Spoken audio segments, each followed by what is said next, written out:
Breaking news out of Philadelphia.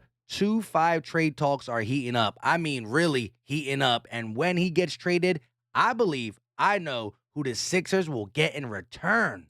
This is Philly Talk with Philly Mike. Talking Sixers in the Bird Gang, that's I like. Competition, we ain't scared, yeah, that's what we like.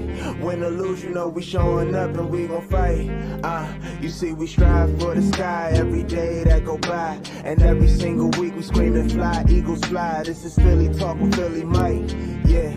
This is Philly Talk with Philly Mike, yeah. What is going on, everybody? I go by Philly Mike, and this is the Philly Talk podcast. And today, we got some spicy things to talk about, although I try to stay away of the 2-5 rumors because I don't believe them either. This one I believe. So before we do that, Sixer Nation, help your boy out and hit that like button. Subscribe if you are new, and ding that notification bell so you know when these videos drop. We also do the live play-by-plays here. Although last night's game was not too good in the second half, we still rock out. But let's get to why we all came here.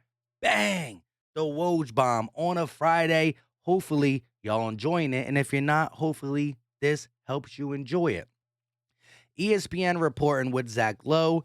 Philadelphia's trade conversations on Ben Simmons gathering momentum in recent days. More teams engaged. More 2- and 3-way deal structure talks ongoing as the Sixers try to land a top 25 player for Ben Simmons. And I might as well say his name because he's on the way out the door, right? Let's be honest. I don't like the guy no more for everything he's done, but if he can ever get his mind right, he's fast, he can play defense, he can assist, he can score when aggressive. I just don't know if that's going to ever happen again, and it dang sure won't happen in Philly. And we believe he can shoot. We've seen evidence, but he won't do it. That won't happen in Philly, right? He needs to move on. But this talk is great. 2 to 3-way team, 2- and 3-way trades. That is what you want to hear. That's how you get blockbuster trades done.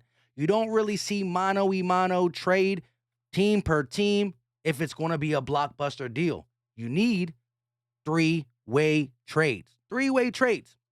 The other key word here is top 25 player, right? Me and a lot of people were upset with the patience Daryl Morey had with this situation. Just get rid of him. Just get rid of him. We got to build chemistry. He's a cancer, blah, blah, blah, blah, blah, blah, blah. If he can land a top 25 player, well, then in Daryl Morey we trust. I was frustrated. I didn't really take my anger out on Daryl Morey, although some of y'all did, and I didn't get mad at it, especially in the play-by-plays. But I understand that he doesn't want to sell an asset short. You know, he was in the talks for getting a James Harden. Now, what? We can get a Brogdon only, even though I think he can help because of Embiid's skill set and the roles of everybody changes on this team. But right now, we have a chance to get a top 25 player, and it's been heating up. It's been heating up. And we can't forget the story that I was talking about in the live play-by-play. And this is the guy I believe the deals are centered around.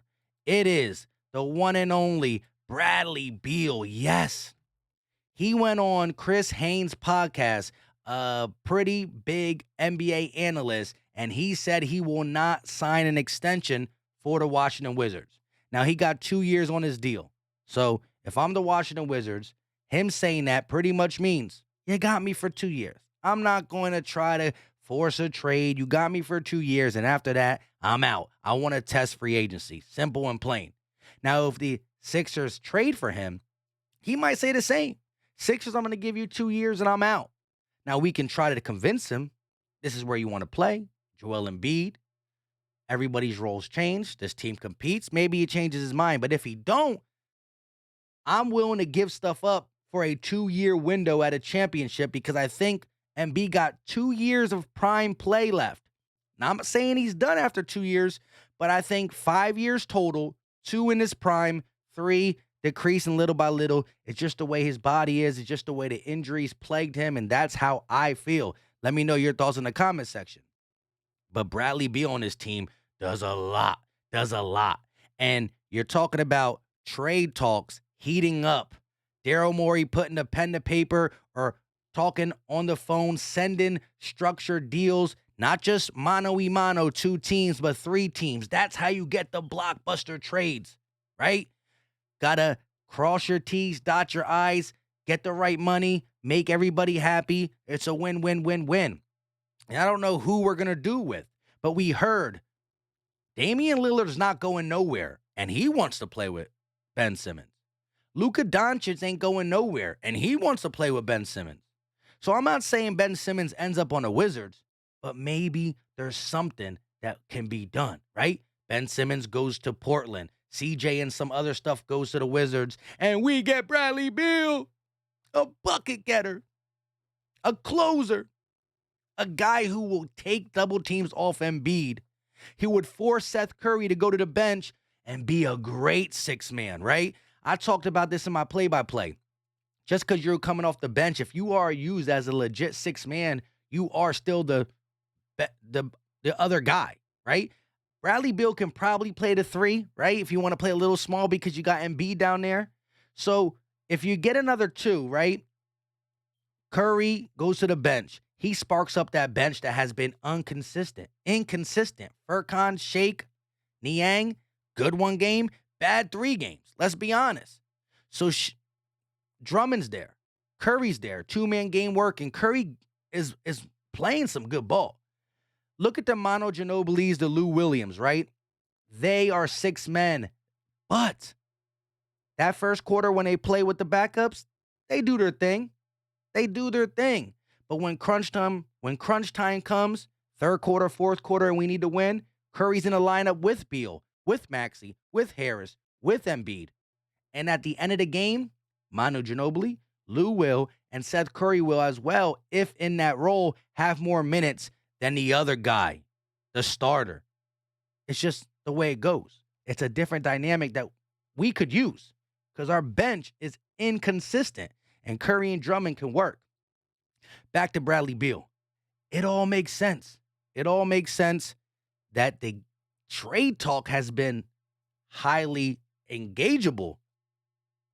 Right around the same time, Bradley Beal said he's not extending with the Wizards. Now, another name that's been thrown out is B.I., Brandon Ingram. I'm not sure how this works. I would take him. He's a bucket getter too. I want Bradley Beal first, but I would do some type of trade for a Brandon Ingram. Let me know in the comment section why or how this works. I know his name been thrown out a lot. Maybe he's not feeling it with his team. Maybe just the Pelicans want Ben Simmons, or they are going to be in a 3-team trade. I don't know. He was talking a little bit about losing, a lot of losing, but then he did say about a week ago, win or lose, I'm going to give it my all. I don't know. You know what I mean? But let me know your thoughts. But my main focus is still on Bradley Beal. And when you look at exactly what Woj said, 2, 3-way trade, top 25 player. If this happens, we got to look at Daryl Morey like, dang, bro, you held tight and got it done.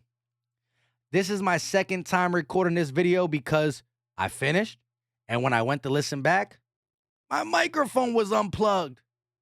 So shout out if I'm sorry I'm trying to get this done. I've been up here way too long. I didn't even realize it. But I really do think that 2-5, Ben Simmons is on his way out. I think December 15th is that magic date where players who got fully guaranteed contracts are tradable. All that stuff comes into play. The trade deadline ain't for 2 months, but December 15th is where it gets spicy. And December 25th, Merry Christmas, early Christmas, that's when basketball starts to take shape. The NBA starts to take shape. And the Sixers got to figure things out because we're pretty much sitting at 500, and it's Embiid or bust. There's no consistency. There's no camaraderie. That 8-2 start looks far away. Doc don't change nothing up. There's a lot of bad things going on. But 2-5 might be on his way out, and Joel Embiid needs a Robin. Tobias goes to the 4th player. Maxey starts driving more. Curry to the bench. Let me know all your thoughts in the comment section. Give me Bradley Beal, an absolute bucket getter. Once again, Sixer Nation, y'all know y'all basketball. And I had more to say, but I'm so frustrated that the video I had was about this long, but it was better put because I am frustrated. Let me know all your thoughts in the comment section. I go by Philly Mike, and this is the Philly Talk Podcast. Hit the like button, hit the subscribe button, turn on post notifications if you haven't, and we are out.